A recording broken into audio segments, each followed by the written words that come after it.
Hey mama, welcome to the podcast. You are 40 weeks. Congratulations. You have been growing a baby 288 days, and that is incredible, especially with all the changes that growing a baby brings, as you have found out. Let's jump into today's episode to see what this week and milestone will bring. Hi, I'm Jocelyn, fellow mom of 5 and host of the Positivity in Pregnancy and Motherhood podcast. I help pregnant women and mothers to find the positivity in their season of life through changing their thoughts to work for them and not against them. I help mothers find the small, doable steps in thought and action without making drastic changes to their everyday mom life. And I can help you. Let's find positivity during our pregnancies and in our motherhood together. Thanks for joining.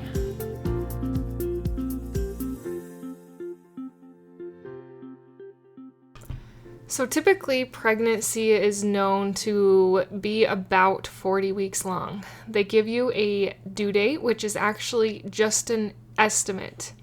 Statistically, if you are a first-time moms usually give birth 1 week and 1 day after the due date. And I found that statistic on Mama Natural, so if you want to do more research on that. But just know that if you're a first-time mom, you still got a little bit of time and to not overstress or over-worry. In fact, the due date is an estimate and only 4% of women actually give birth on their due date. So those are some facts for you to think about as you are probably really ready for baby to get here. Just be patient. So at this time, baby is anywhere from 7 to 9 pounds and anywhere from 19 to 22 inches long. They are about the size of a small pumpkin. So something fascinating about the baby is their bones are mostly cartilage right now. Their bones in their head are not yet fused together. And this is good because it allows them to move and compress during birth. So they can kind of mold to the size of your vagina to allow them to fit through. Now, this has been called molding, but most people refer to it or know it as cone-headedness. So you've seen those babies that, that come out and their head is very shaped like a cone. Know that this is temporary. It will go back down to a normal head shape. So there are some pretty fascinating things that babies' bodies are prepared to do and your bodies are prepared to do to bring this baby into the world. Currently, baby is likely snuggling in the womb. Baby is not late. And I want you to remember that because your doctors are probably going to give you pressure. And we'll talk more about that in a little bit when I talk about mom and what you can be expecting this week. Babies are putting on fat. Their lungs are getting stronger and their brains are growing. Their eyes, when they are born, are not great. They actually can't see very good. It takes time for them to be able to focus and see farther. One of the statistics that I read in doing research for this episode was that at a month, they can see like 8 to 10 inches away. So right away, they see like lights and stuff, but they can't really focus from what the research I have done. Something unique and to keep in mind, this can be an encouraging positive thought, is that babies that born later, so like later than 40 weeks, are typically more alert and they actually feed easier. They're easier to nurse. And Bridget Tyler, one of the ones who I did do some research on, she said that her experience backed this up, that her baby that was born later nursed better and was a better eater and not so lethargic and hard to feed at first. So congratulations, your baby might nurse better if you have to wait longer. So there are some pluses for going over your due date. Baby and mom work together in this process, and baby and your body will know when it is time for you to come. Or not for you to come, for the baby to come. Now, I wanted to get back to doctors pressuring you. I felt pressure from a doctor my second pregnancy. That's kind of a long story, so I'm going to give you the watered down version. I can't remember if I have talked more about this, I imagine, because I've talked about almost everything with pregnancy.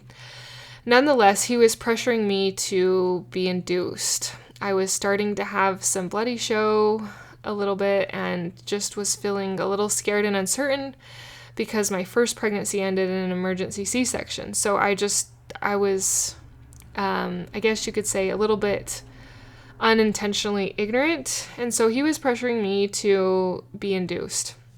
And so I did get induced, and I have learned from that. And that's what I want you to do for your pregnancies. You're going to have things in your pregnancies and your labors and deliveries that you learn from.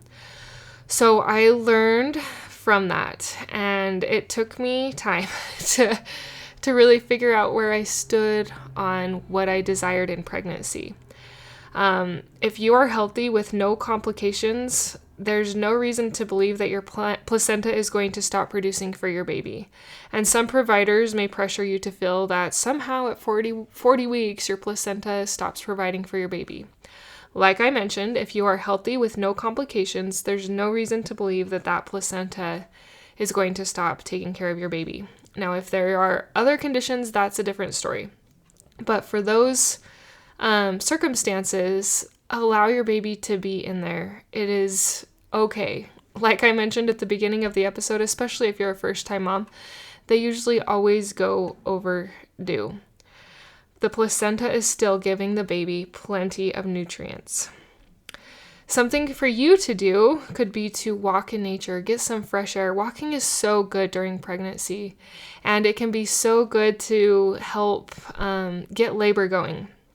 Some word of advice, though, is not to do something too strenuous, because sometimes walking or physical activity can induce labor, can start it going. And you don't want to do something that's going to tire you out, because labor is a lot of work. It is concentrating through contractions, it's breathing, it's time, it's no rest, and it is a workout in and of itself. So do something to be out in nature, like walking, but don't do something too strenuous that you will exhaust yourself. Something I want to mention is connecting with your partner. And as this thought came to my mind, through doing some research, I realized that I have stopped talking about that a little bit during the last, a lot of weeks of pregnancy. I've talked about it towards the beginning of pregnancy, connecting with your partner during the first trimester and the second trimester, specifically with intimacy. But I kind of lost track of that, and I apologize. In the future, I will go back and do episodes on connecting with your partner during pregnancy, because it can sometimes be a little bit of work. Nonetheless, do something to connect with your partner this week, or your spouse. Go to dinner, go on a date, and if it leads to intimacy, that is even better, because semen actually contains prostaglandins, if I said that correctly, which can actually help soften the cervix. And I also found in the research I did that orgasms can help trigger the real thing. It can help you actually go into labor. So allow your partner to hold you, and you never know, it might start this baby coming sooner to this earth than if you were to wait, which could be really exciting. But he's important in this thing too, and it is about baby and mama, and I don't want you thinking about him during labor, because you need to think about breathing. But this is his child too, and including him in the journey is important as well. I want to ask you some questions. This is more moving a little bit into the mental mindset part of the episode. How are you doing mentally? And answer that in your head. How are you doing mentally? How are you doing physically? I also want you to answer this question. If you're alone, answer it out loud. How are you doing emotionally? And how are you doing spiritually? These are areas that make up our life. And if we are doing poorly in these areas, what can we do to help it? I want to encourage you as you are getting close to the end of this pregnancy that you tune in spiritually, that you ask God to be with you, to be with your baby, to be with the doctors, midwives, nurses, or whoever helps you to bring this baby into the world. Pray that thy spirit will be with them, that they will be guided, that you will be guided to breathe, to not panic, to enjoy, and to do your best to find happiness in this exciting and new chapter of your life. Ask him to rid you of anxiety. Ask him to help you know what you need to do to get rid of stress. Ask him what you need to do to connect with your partner. And pray. Pray for his help. Pray for him to be there. Ask him who you need to have at your birth. And believe that he will support you. Put your faith in your Heavenly Father, that he will support you in this righteous endeavor of bringing this sweet little baby into the world. It really is such an amazing and special thing, no matter which way you bring into the baby into this world, whether it's a C-section, whether it's an epidural, whether it's an induction, whether it's all natural. And I have done all the ways. I've had a C-section. I was induced. I've had the epidural twice. I've had 2 natural deliveries. When I was induced, I had the epidural. So I've only had 5 babies. Nonetheless, it is beautiful, transformative, and amazing. And I want you to find the beauty in this last little pull, this last leg of this incredible 280-day, 40-week journey. You are almost there, and God will help you to cross that finish line. Include him. That is your mental tip for this week. Include God in these decisions. Include God in believing in him and having faith that you and your team will know the right things to do for you and your baby. I am cheering for you, Mama. I really hope you are able to have your baby this week. If not, we will meet again next week. Until next time. Thank you for being a part of the Positivity in Pregnancy and Motherhood podcast, for listening, for sharing, and most of all, for applying these tools into your own life to improve your own happiness so that you can find your own better thoughts and becoming the mother that you desire to be through taking small steps in thought and action to reach your goals.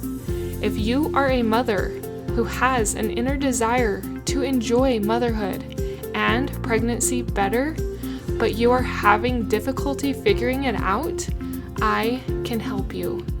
Thanks for joining. Reach out, let's connect, and let's see you move forward in your motherhood. My name is Jocelyn, and I thank you for listening. Until next time. Congratulations if you've made it this far. I just had a little more that I wanted to be a little bit vulnerable about and share with you because I need to. Hopefully it will help me act. I have had thoughts and ideas and projects started with something new to go along with this podcast that I do in specific relation to pregnancy. And I got started, I was super motivated, super excited, and I kind of have hit some roadblocks that have really discouraged me. And so I haven't pressed forward in those endeavors. And I feel like I need to, especially since the passing of Charlie Kirk. I feel like there's even more motivation in my heart and in my mind and in what God wants me to do to move forward in those endeavors. And so I'm telling you now so that hopefully I can act. Hopefully I can encourage myself and motivate myself to overcome these roadblocks and to move forward. I also have desires to do a new website. If you look, my website has not been updated recently with new podcast episodes. I am feeling pretty certain that I need to change my website platform. So that will be coming, and my course is also still available and one of the most powerful things I offer, but I also feel that it needs to be like renamed or rebranded. Anyway, a few things that I'm just thinking about, and if you have liked this podcast, I am sincerely asking for you to send me an email, because sometimes this one-sided me talking, I mean, I enjoy it, but I'm wondering if I'm helping people. And I'm wondering if it's going to be worth putting my effort into these new things, or if I should just pivot a little bit and focus more on motherhood. Inside, I feel like I need to keep focusing on pregnancy, but some encouragement might help a little bit. Anyways, we're all in this together. It's hard. Being a mom of 5 and desiring to do a business, it's hard. And finding the time and worrying about work taking over is a real thing. So I'm doing my best. I want to be here to support you and to support future mothers, because it is really important, especially the mental side of taking care of your mind during pregnancy, a side which is greatly neglected, which I have promptings and desires and so many tools to help those who are struggling mentally get through pregnancy. So if you have a second, shoot me an email, positivityinpregnancy@gmail.com. It's also in the show notes, and just share with me how you're feeling, if you like the podcast, what I could do better. And yeah, I'd be very grateful. I really hope I am able to act on this. Hopefully putting it out there will help me, because I think part of my problem is inaction. So we are going to try, Mama. Until next time.